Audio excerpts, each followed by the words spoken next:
Pattaya থেকে মাত্র ১ ঘন্টা দূরত্বে এমন ফেরি করে চলে যেতে পারবেন কোলান আইল্যান্ডে, যে আইল্যান্ডে গেলে এমন নীল সমুদ্রে দেখা পেয়ে যাবেন।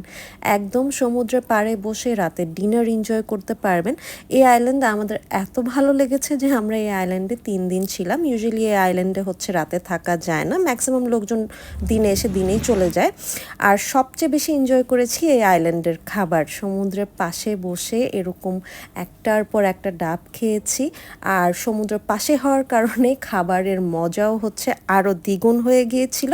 এই আইল্যান্ডে রাতের বেলায় খুব সুন্দর ফায়ারওয়ার্কস হয়, খুব সুন্দর গান বাজনা হয়। সো যারা ফ্যামিলি ফ্রেন্ডস নিয়ে একটা নিরিবিলি আইল্যান্ডে যেতে চাচ্ছেন তারা কোলার্নে চলে যেতে পারেন। আর সবচেয়ে মজার বিষয় হচ্ছে যে আইল্যান্ডে খুবই অল্প খরচে আপনারা যেতে পারবেন।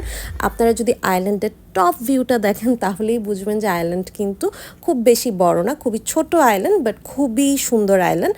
আর এই আইল্যান্ডে আপনারা পানিতে ঝাপাঝাপি করা ছাড়াও হচ্ছে কায়াকিং করতে পারবেন, প্যারাসেলিং, প্যারাগ্লাইডিং, স্কুবা করতে পারবেন। আর আইল্যান্ড এতই ছোট যে মাত্র একদিনে একটা বাইক ভাড়া নিয়ে পুরাটা আইল্যান্ড ঘুরে দেখা সম্ভব।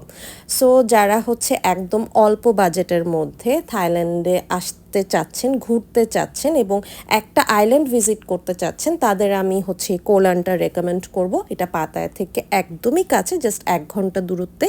আর খরচও, যাওয়া আসার খরচও খুবই কম। ব্যাংকক থেকে যদি বাসে করে পাতায়া যান সেক্ষেত্রে ১৫০ বাত লাগবে, আর যদি গাড়িতে যান ১,০০০ বাত লাগবে।